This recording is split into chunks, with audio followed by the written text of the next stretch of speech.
유명한 심리학자이며 코칭 전문가인 티머 시니 박사가 이 갈등에 대해 다음과 같이 이야기하였습니다. 갈등이 말로 표현되든가 표현되지 않는가의 문제일 뿐 어느 방식으로든 갈등은 존재하기 마련이고 좋든 싫든 갈등에 대처하는 수밖에 없다 라고 이야기를 하였습니다. 사람 사는 세상 속에 갈등이 없을 수 없는 것 아니겠습니까? 사소한 오해에서 비롯되었던 혹은 깊은 불의에서 비롯된 것이든 사람과 사람 사이에는 갈등이 일상 있을 수 있습니다. 사랑하는 사람들 사이에서도 갈등이 생겨나니 여러 이해관계로 얽혀있는 인간 군상들 속에는 갈등이 없을 수 없을 것입니다. 삼성경제연구소는 우리나라 사회의 여러 가지 갈등 구조를 해소하기 위해서 정치적, 사회적 비용이 연간 약 300조 원 가까이 들어간다고 분석하기도 하였습니다. 이런 갈등 상황 속에 처하게 되면 사람마다 나타나는 행동의 모양이 있는데 티머 시니 박사가 이 행동을 5가지로 분석하며 다음과 같은 책을 썼습니다. 책의 제목이 나는 갈등을 피하지 않는다. 나는 갈등을 피하지 않기로 했다라는 책의 제목입니다. 이 책 속에 흐르는 전체 주제는 갈등이 생기면 피하지 말고 부딪혀야 한다 라는 내용입니다. 갈등이 생기면 사람들은 제일 먼저 피하려는 마음이 생깁니다. 갈등 관계 속에 들어가 불편하고 어렵고 또 그 자리에 견뎌내기가 어렵기 때문이죠. 하지만 갈등은 피해서는 결단코 해결이 되지 않는 것이죠. 그 갈등 속에 뛰어들어가 함께 문제를 해결해 내야만 그 갈등이 해소되고 또 사람과 사람 사이의 관계가 더 깊은 관계로 나아갈 수 있게 되는 것입니다. 여러분, 우리도 자주 갈등 관계에 빠져들지 않습니까? 그런데 이 갈등 관계는 나와 멀리 떨어져 있는, 나와 잘 모르는 사람들과의 관계 속에서 생겨나기보다는 나와 밀접한 깊은 관계에 있는 사람들 사이에서 갈등은 늘 생겨납니다. 부부 간의 갈등, 부모 자식 간의 갈등, 친구들과의 갈등, 상사와 부하 직원의 갈등, 신앙인의 갈등. 여러분, 우리는 무수한 갈등의 관계 속에 직면할 수 있습니다. 여러분 자신을 한번 생각해 보십시오. 여러분은 그런 갈등의 자리에 서게 되면, 갈등을 만나게 되면 어떻게 행동하십니까? 나는 그 갈등의 문제를 해결하기 위해서 어떤 노력을 하고 있습니까? 오늘 말씀에는 뜻하지 않은 갈등 관계에 직면하게 된 초대교회 신앙 공동체의 모습을 보여주고 있습니다. 그것도 지금 이 갈등의 이해 당사자가 얼굴을 마주대고 서로 이렇게 대면하고 있는 것이 아니라 서로 멀리 떨어져 있습니다. 자칫 잘못하다가는 오해와 불신이 더 쌓이게 되고 소통의 길이 막혀서는 결국에 가서는 돌이킬 수 없는 극한의 상황으로 치달을 수 있는 그런 위기 상황 속에 처해 있습니다. 이 갈등의 문제를 해결하기 위해서 바울은 이 빌레몬서를 보내주고 있는 것입니다. 바울이 쓴 여러 서신들, 그 서신들의 대체적인 내용은 복음과 선교에 관한 내용들입니다만 이 빌레몬서만이 매우 개인적인 내용을 담고 있습니다.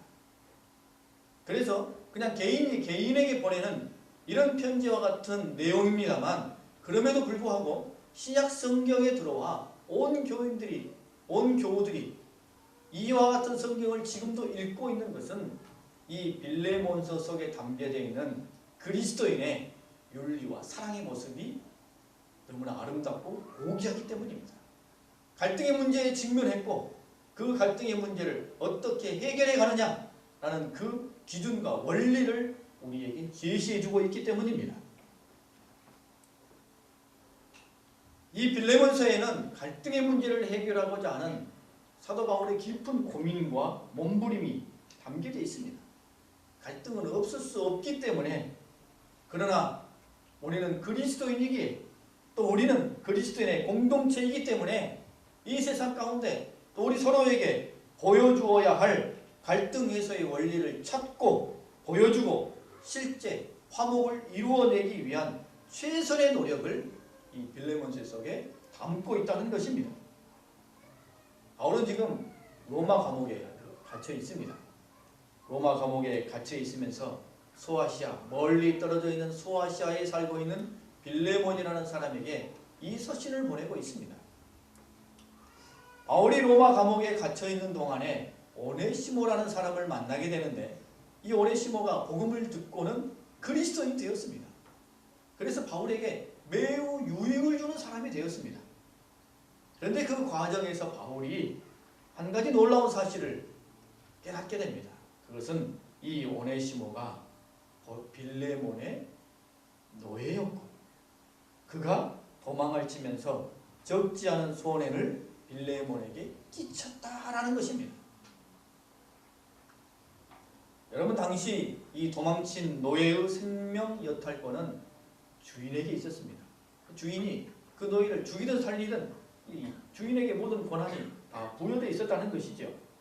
그래서 바울은 멀리 떨어져 있습니다만 본래 이 오네시모의 주인인 빌레몬에게 서신을 보내서는 오네시모를 용서해주고 이제 바울과 교회를 위해 크게 쓰임받을 수 있도록 허락해달라라는 내용의 편지를 보내고 있는 것입니다.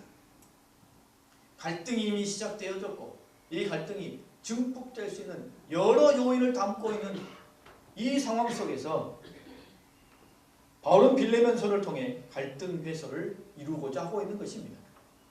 이 빌레몬서에 등장하는 세 명의 인물, 이들이 보여주는 면면을 통해 우리는 이 세상 가운데서 어떻게 갈등을 풀어가야 하고 어떻게 갈등을 이겨내야 할지 그것을 우리에게 오늘 보여주고 있습니다.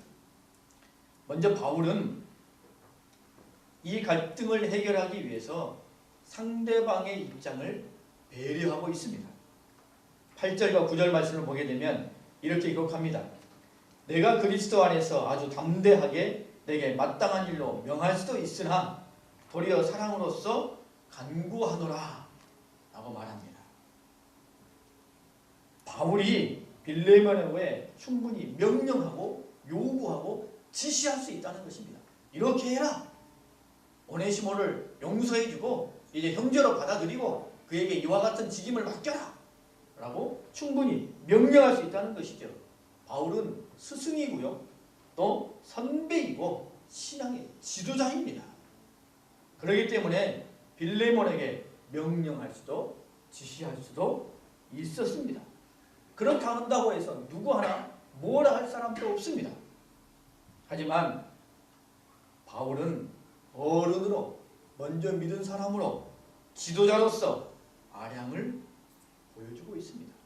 그은한 마음으로 대하는 것이 아니라 빌레몬의 입장을 충분히 배려하며 그의 입장을 생각하고 있는 것이죠. 당시 신분사회에서 주인을 떠나 도망친 노예, 주인에게 큰 피해를 입힌 노예, 그 노예는 어떤 존재겠습니까? 또 그런 피해를 입은 이 주인의 마음은 얼마나 자존심이 상하고 상처를 입었겠습니까? 그런데 그런 사람이 믿음 안에서 받아들여져 바울이 떡하니 아무런 설명 없이 교회 안에서 높이 들어 그를 사용하여 직임을 맡긴다면 빌레몬의 입장이 어떻게 되겠습니까?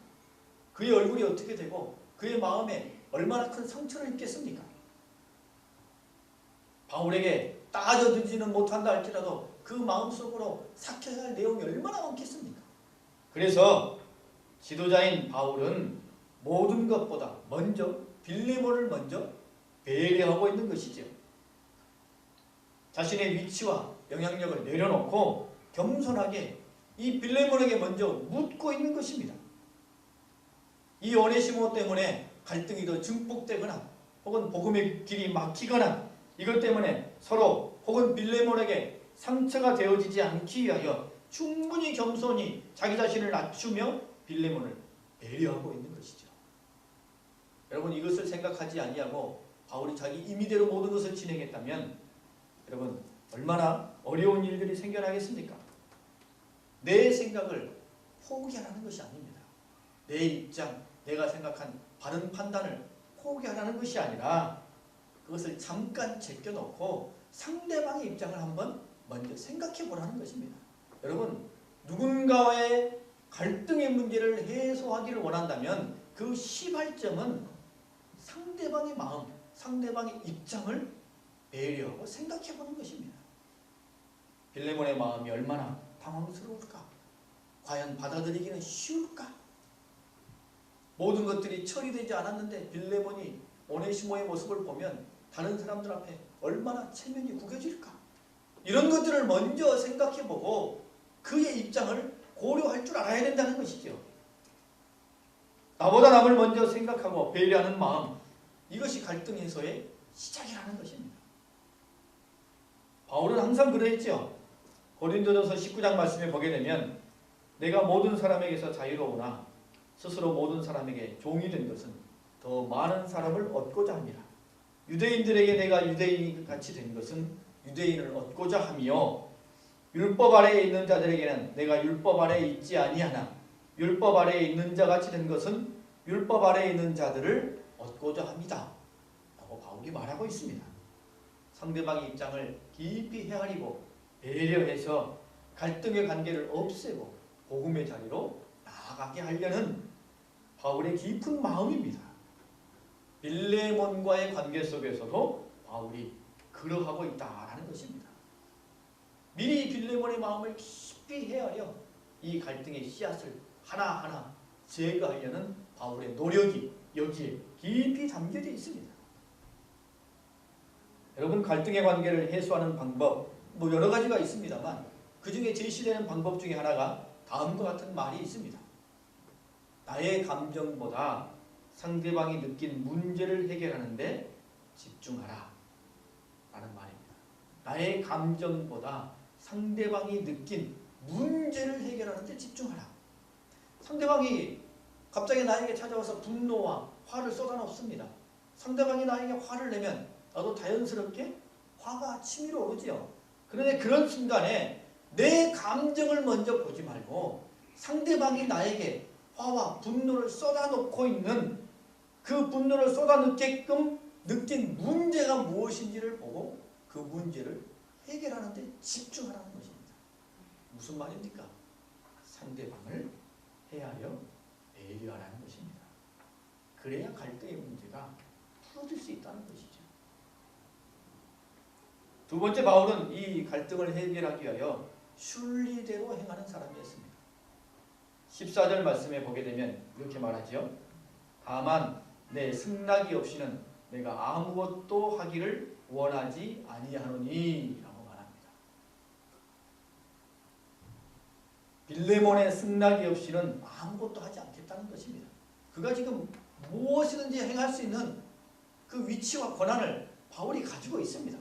그리고 빌레몬은 멀리 떨어져 있지 않습니까? 오네시모는 자기와 함께하고 있습니다. 이 상황에서 무엇을 행하든 다 바울이 어려운 길을 걷게 되는 것입니다. 자기 마음대로 그저 툭하니 편지 하나 보내서 상황이 이렇게 됐으니 네가 이해해라 라고 말해버리면 끝날 상황이죠. 앞으로 안 볼 것처럼 행동해도 될 법합니다. 그러나 바울은 그렇게 일을 풀지 않습니다. 순리대로 풀지요. 내가 승낙해주면 그러면 이 오네시모에 관련된 것을 내가 행하리라. 내 마음의 품은 일을 이루어가리라 라고 말합니다. 거기에서 그치지 아니하고 18절 말씀에 보게 되면 행여 오네시모가 너에게 손해를 끼친 것이 있다면 내게 계산해라. 내게 달아라. 그러면 내가 갚아주겠다 라고까지 말합니다. 바울은 안 되는 일을 억지로 만들려고 하는 사람이 아니었습니다. 안 되는 일을 억지로 만들려고 해서는 갈등이 해결되지 않죠. 갈등이 더 증폭되는 것입니다. 질서를 따라 어색함 없이 일이 진행되기를 바울은 원했던 것입니다. 행여 빌레몬의 마음속에 자신의 간청으로 말미암아 오네시모를 용서하고 품어주는 일, 그 일에라도 혹시 행여라도 단어라도 서운함이나 섭섭함이나 마음의 상처가 없게 하기 위해서 바울은 빌레몬에게 먼저 승낙을 구하고 있는 것입니다. 여러분, 누군가와 관계에서 갈등이 해결되기를 원한다면 우리는 순리와 절차를 잘 지켜야 할 것입니다. 질서를 지켜야 되는 것입니다. 그래야 갈등의 문제를 해결할 수 있는 그 다음 단계로 나아가게 되는 것입니다. 상대방의 마음, 상대방의 입장에서 먼저 서보고 그리고 난 다음에 순리대로 그 일을 풀어가야 되는 것이죠. 여러분, 우리가 누군가의 관계 속에 갈등이 생겨났습니다. 마음에 상처를 입고 감정이 솟아오릅니다. 그럴 때 여러분, 해서는 안 되는 말은 하면 안 되는 겁니다. 해서는 안 될 행동은 해서는 안 되는 것입니다. 갈등을 해결하기를 정말 원한다면 그 순간에도 예의와 질서를 지킬 줄 알아야 한다는 것입니다. 그래야 그 갈등의 문제를 풀어갈 수 있어요. 바울은 그런 자리에 서 있었습니다. 그래서 고린도전서 14장 33절 말씀에 보면 하나님은 무질서의 하나님이 아니시오 오직 화평의 하나님이시라 라고 그가 고백하고 있습니다. 바울은 이것을 잊지 않았습니다. 갈등을 해결하기 위해서는 예의를 지키고 질서를 따라 순리대로 이 문제를 풀어가야 한다는 것을 그는 잊지 아니하며 그 자리에 그가 늘 서 있었다는 것입니다. 이 갈등의 문제를 해결하기 위해서 바울은 세 번째로 복음 안에서 열린 사람이었습니다. 복음 안에서 열려있는 사람이었어요. 16절 17절 말씀, 바울이 빌레몬에게 하는 말입니다. 이후로는 종과 같이 대하지 아니하고 종 이상으로 곧 사랑받는 형제로 둘 자라. 내게 특별히 그러하거든 하물며 육신과 주 안에서 상관된 내게랴. 그러므로 내가 나를 동역자로 알진대 그를 영접하기를 내게 하듯 하고 라고 말씀하고 있습니다. 여러분, 여기에 바울의 놀라운 고백이 담겨져 있습니다. 지금 빌레몬에게 뭐라고 말하고 있습니까? 오네시모를 한 형제처럼 여거라 라고 말합니다. 그리고 한 걸음 더 나아가서 네가 믿음의 지도자여 스승인 나를 대하는 것처럼 이 오네시모를 대하라 라고 말하고 있습니다. 이게 어떻게 가능한 일입니까? 이게 어떻게 이루어질 수 있는 일입니까? 복음의 능력 때문입니다. 지금 여러분, 바울은 로마의 시민권자 아닙니까? 로마의 시민권자가 로마의 법을 어기고 주인을 도망친 노예 이 오네시모를 그가 예수 그리스도를 영접했다는 단 하나의 사실 때문에 그를 형제처럼 받아들이고 있습니다. 그를 한 형제로 여기고 있어요. 그러니 빌레몬에게 편지를 써 보내면서 내가 그러하듯이 너도 이제 이 오네시모를 한 형제처럼 받아들이고 품어라. 그리고 한 걸음 더 나아가 네가 나를 대하는 것처럼 이 오네시모를 대해라 라고 그에게 이야기하고 있다는 것입니다. 여러분, 복음 때문에 가능한 것입니다. 복음이 열려져 있기 때문이에요. 여러분, 복음은 배타적이고 폐쇄적이고 관습적인 것이 아니라 생명력이 있으며 포용력으로 열려져 있는 것입니다. 여러분, 바울이 하나님 앞에서 그의 경직된 마음을 버리지 않았습니다. 그가 예수 그리스도를 믿기 전에는 율법이라는 틀 안에서 매우 굳어져 있던 사람이었어요. 예수님에 관한 이야기, 기적, 그 어떤 것도 그는 받아들이지 않는 경직되고 굳어져 있는 사람이었습니다. 그러나 그가 예수 그리스도를 영접하고 복음을 받아들인 다음에는 이 경직된 마음을 던져버렸습니다. 벗어버렸습니다. 그래서 그가 고백하지 않습니까? 내가 유대인에게는 유대인처럼, 헬라인에게는 헬라인처럼, 야만인에게는 야만처럼. 그가 그렇게 행한다고 고백하지 않습니까? 복음 안에서 그의 마음이 활짝 열려졌다는 것이죠. 그러니 이 종, 그것도 도망친 노예, 그도 한 형제처럼 받아들이는 것입니다. 초대교회는 이런 모습이 그대로 나타납니다. 초대교회에서 감독을 세우거나 믿음의 지도자를 세울 때는 과거 그가 어떤 신분이었는지, 어느 지역의 출신인지, 복음을 받아들인 지 얼마나 됐는지, 이것은 매우 중요한 사안이 아니었습니다. 정말로 중요한 것은 그가 하나님과 교회 앞에 얼마나 신실하며 주의 성령의 인도하심을 받는가, 이게 가장 중요한 요인이었습니다. 복음 안에서 열려져 있었기 때문이죠. 여러분 바울 자신도 기독교를 특심으로 박해하던 사람 아닙니까? 그런데 그가 예수님을 믿은 다음에는 교회 공동체 안에 받아들여졌어요. 놀라운 경험을 했던 것이죠. 여러분 복음의 특징, 교회 공동체의 특징은 열려져 있다는 것입니다. 복음 안에서 열려져 있다는 거예요. 누구나에게 복음이 열려져 있고 누구나에게 하나님을 섬기며 교회를 봉사할 수 있는 문이 활짝 열려져 있습니다. 누구나 다 기도할 수 있고 누구나 다 복음을 전할 수 있고 누구나 다 찬양할 수 있습니다. 활짝 열려져 있죠. 복음이 배타적이었다면, 복음을 전하는 사람이 배타적이었다면 오늘 우리에게 복음은 없을 것입니다.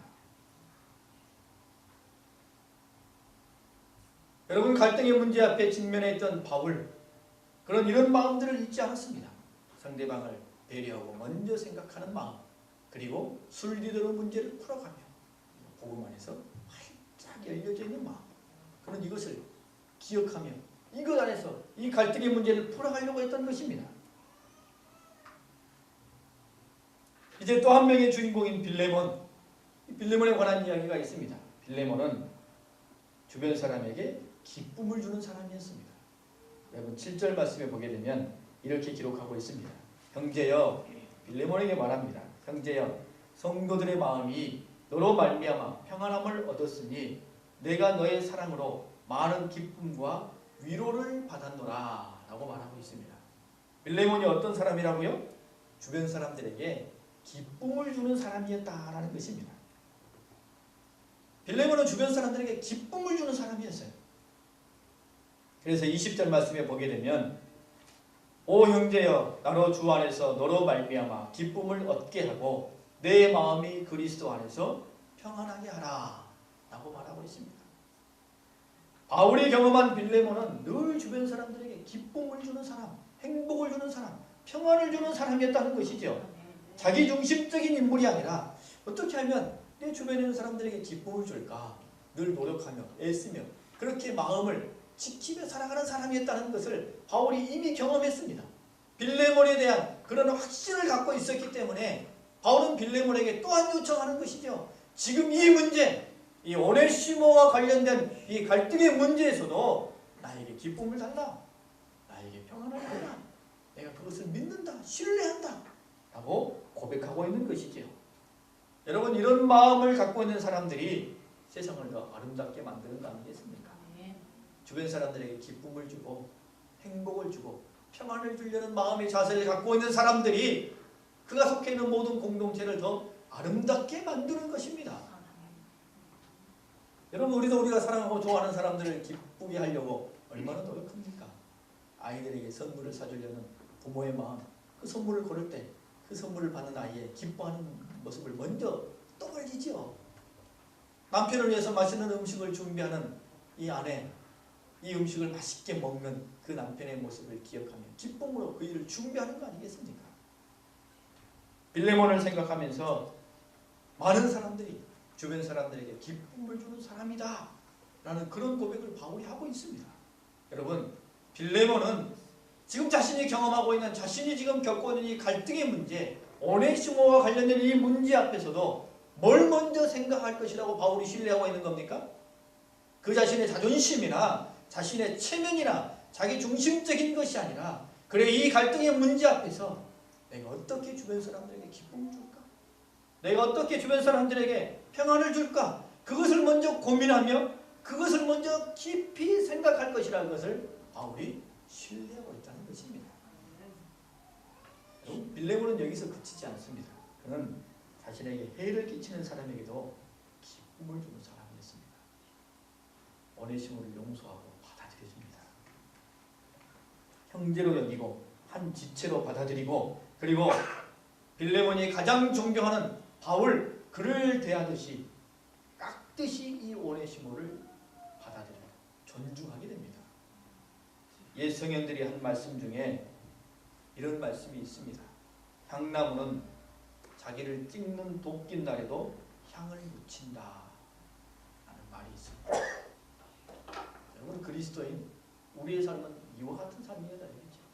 나에게 유익을 주는 사람, 나에게 평안을 주는 사람을 위해서만 기쁨을 주고 평안을 주는 것이 아니라, 혹은 나에게 아픔을 주고 나에게 상처를 주고 나에게 괴로움을 주는 사람이라 할지라도, 그래서 갈등이 일어나고 아픔이 일어나고 여러 가지 환난과 분란이 일어난다 할지라도 결국에 가서는 그 사람에게 기쁨과 평안을 줄 수 있는 그런 삶, 그런 존재가 우리가 되어야 한다는 것이죠. 향나무는 자기를 찍는 도끼인 날에도 향을 붙인다 라는 사실을 우리는 기억해야 할 것입니다. 또한 빌레몬은 기쁨을 주기 위해서 말보다 더 행하는 사람이었습니다. 21절에 바울이 이처럼 고백합니다. 나는 내가 순종할 것을 확신함으로 내게 썼노니 네가 내가 말하는 것보다 더 행할 줄을 아노라 라고 말합니다. 주변 사람들에게 기쁨을 주기 위해서라면 빌레몬은 바울이 말하고 바울이 요청하는 것보다 더 행할 것이다 라고 지금 바울이 신뢰하고 있다고 말하는 것이죠. 상대방에게 기쁨을 주기 위해서라면 말하는 정도를 뛰어넘어 더 많은 것을 행할 줄 아는 사람이 빌레몬이었다는 것이죠. 여러분, 우리가 인간관계 속에서 사람들에게 뭔가를 말할 때가 있지 않습니까? 자꾸 말을 해도 보통 안 움직이는 사람이 있습니다. 어떤 사람은 말하면 말한 것만 하는 사람이 있죠. 어떤 사람은 말하면 말한 사람의 깊은 뜻까지 다 헤아려 말보다 더 많이 행하는 사람이 있습니다. 집에서 아이들에게 장난감 좀 치워라 치워라 이거 안 치우는 애가 있죠. 장난감 좀 치워라 하면 장난감만 치우는 애가 있어요. 장난감 좀 치워라 하면 장난감도 치우고 책상도 치우는 애가 있습니다. 여러분, 빌레몬은 하나님의 말씀이든 믿음의 권면이든 그 마음 깊은 것까지 다 헤아려 말로 표현된 것 그 이상을 행할 줄 아는 사람이었다는 것입니다. 갈등의 문제 앞에서도 그는 분명히 그렇게 할 것이다 라고 바울은 확신하고 있는 것이죠. 마지막은 오네시모입니다. 갈등의 주인공이죠. 이 오네시모 때문에 이 모든 일이 지금 이 사단이 일어난 겁니다. 그런데 여러분, 이 바울의 편지 누가 전해주었을까요? 바울이 쓰고 빌레몬이 이 편지를 받는데 누가 전해줬을까요? 오네시모가 전해줍니다. 여러분, 우리 같으면 나로 인해서 갈등의 문제가 일어났다면 나는 좀 한쪽에 비껴져 있고 나는 그 앞에 정면에 서지 않고 그 문제가 좀 적당히 해결되어져서 좀 내가 용서받고 내가 편해졌으면 좋겠다라는 그런 마음을 갖기가 쉽습니다. 그런데 바울은 그가 쓴 이 편지를 오네시모에게 네가 빌레몬에게 좀 갖다 주거라 라고 명합니다. 여러분, 얼마나 껄끄러운 일입니까? 얼마나 불편한 일이겠어요?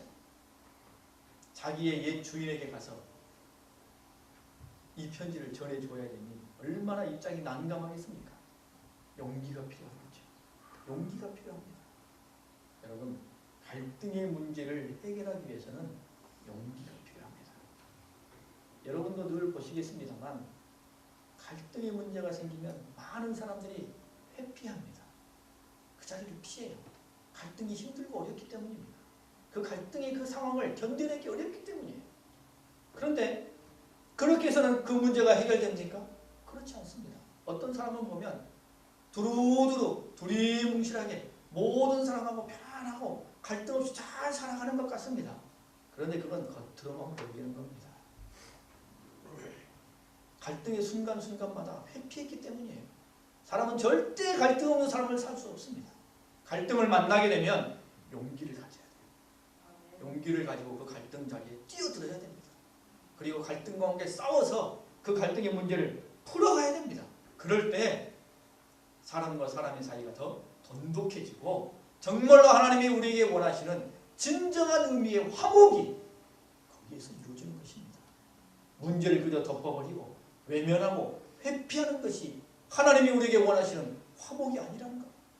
그럴 거였다면 저 하늘에 계신 하나님이 우리의 죄악된 모습을 보면서 에이 못된 것들 하고 눈 한번 질끈 감고 그래 내가 이제부터 너희들 다 구원받았다라고 생각해 줄게 라고 하면 끝나는 거죠. 그러나 하나님은 어떻게 하셨어요? 그렇게 갈등의 문제를 외면하고 회피하지 아니하시고 예수님을 보내셨어요. 갈등 속에 예수님이라는 가장 놀라운 방법으로 뛰어드셨어요. 그리고 하나님과 우리의 관계의 그 갈등을 그것으로 해결하셨습니다. 진정한 화목을 이루어주셨죠. 길을 열어주셨습니다. 하나님이 원하시는 신앙의 공동체에서의 진정한 화목은 회피가 아닙니다. 피하는 게 아니에요. 힘들더라도 시간이 걸리더라도 또는 어려움이 있다 할지라도 그 문제 속에 뛰어들어서 용기를 내 상대방의 마음을 먼저 배려하고 순리대로 문제를 해결해가면 복음 안에서 마음의 문을 활짝 열어놓고 그리고 내 중심, 내 체면, 내 자존심보다는 상대방에게 기쁨을 주고 평안을 주려는 자세를 잃지 아니할 때 그 문제가 해결되고 더 깊은 하나님이 원하시는 화목을 이루어낼 수 있다는 것입니다. 그런데 여러분, 이렇게 되어질 수 있는데 밑바탕이 있습니다. 이 세 사람이 다 이런 모습을 가질 수 있었던 밑바탕이 있지요. 공통적으로서는 한 마음이 있습니다. 그거 뭡니까? 복음 안에서 형제가 됐다는 것입니다. 복음 안에서 형제가 됐다는 거예요. 서로의 모습도 환경도 처지가 다르지만 구원받은 한 형제요, 한 공동체, 한 믿음의 가족이 되었다는 것을 그들이 밑바탕에 깔고 있었기 때문에 상대방을 배려하기도 하고 복음 안에서 마음의 문을 활짝 열기도 하고 그래 힘들고 어려워도 용기도 낼 수 있었다는 것이지요. 서울에 가면 약천성당이라는 성당이 있습니다. 1892년에 지어진, 지금 한 122년 전에 세워진 성당이죠. 몇 년 전에 이 성당의 한 노숙자가 방화를 일으켰습니다. 그래서 성당 한쪽이 불에 그을리고 탔습니다.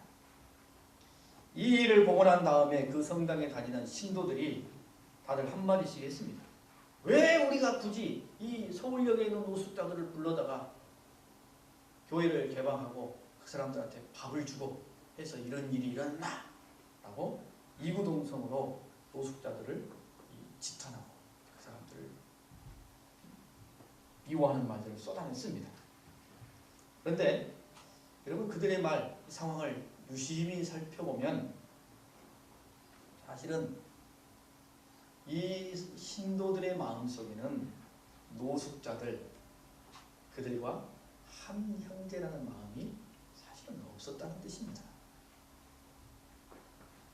그들에게 점심을 주고 봉사는 했지만 마음에는 이미 선을 그어놨다는 것이죠. 같은 사람, 같은 믿음의 공동체로 인정하거나 받아들이지 않는 거예요. 여러분 주님 안에서 사랑받는 존재요 한 형제라는 생각이 없다면 온전한 하나됨을 이룰 수 없는 것입니다. 같은 교회를 다닌다 해도 주 안에서 한 형제됨을 생각하지 못한다면 상대방을 무시하고 멸시하고 나와는 다른 부류다라고 선을 긋게 되지요. 이래서는 아무리 화목과 또 일치를 외치고 아무리 성경 말씀을 외워도 신앙의 공동체 안에서 하나님이 원하시는 그 하나됨을 이루어낼 수 없게 되는 것입니다. 마음의 밑바탕에 복음 안에서 한 형제다라는 것을 이해하고 인정하고 그것을 기억하고 있어야 그 다음 일을 행할 수 있게 되는 것이죠. 여러분 우리가 살아가는 삶의 자리 속에 갈등이 있을 수 있습니다. 또 내가 갈등 가운데 있기도 할 것입니다. 그럴 때 이 세 사람을 기억하십시오. 바울이 보여준 모습, 빌레몬이 보여준 모습, 오네시모가 보여준 모습, 홍해가 있는 이 갈등의 자리 속에 내가 어떤 모습을 취해야 할 것인지 여러분이 기억하시고 상고하셔서 우리가 살아가는 삶의 자리 속에 하나님이 진정으로 원하시는 화목이 하나씩 하나씩 더 이루어져가는 복된 삶의 자리가 되실 수 있기를 바랍니다.